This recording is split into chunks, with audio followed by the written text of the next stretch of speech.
বাংলাদেশের আলোচিত চিত্রনায়িকা পরিমণির প্রথম স্বামী ইসমাইল হোসেন জমাদ্দার গত 22 নভেম্বর ভোররাতে মাদারীপুরের শিবচরের পাঁচচর এলাকায় ঢাকা ভাঙা মহাসড়কে এক মর্মান্তিক সড়ক দুর্ঘটনায় প্রাণ হারিয়েছেন। ইসমাইল মঠবাড়িয়া উপজেলার মিরুখালী ইউনিয়নের ছোট শৌলা গ্রামের বাসিন্দা এবং ব্যাংক কর্মকর্তা জাকির হোসেন জমাদ্দারের ছেলে।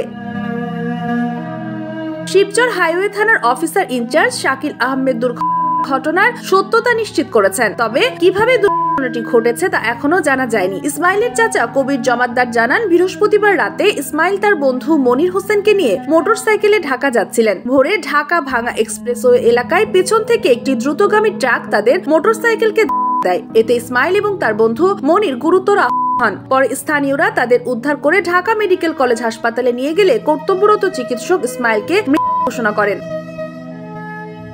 মনিরকে প্রাথমিক চিকিৎসা দিয়ে আগারগাঁও পঙ্গু হাসপাতালে পাঠানো হয়। ইসমাইল চিত্রনায়িকা পরিমণির প্রথম স্বামী হলেও পরবর্তীতে তিনি পুনরায় বিয়ে করেছেন এবং তার দুটি সন্তানও রয়েছে। শুক্রবার রাতে ইসমাইলের বাড়িতে পৌঁছালে এলাকায় হৃদয় বিদারক দৃশ্যের সৃষ্টি হয়। রাতেই জানাজা শেষে তাকে ছোট শৌলা গ্রামের পারিবারিক কবরস্থানে দাফন করা হয়। Sheikh Masuma, Daily Our, Bangladesh.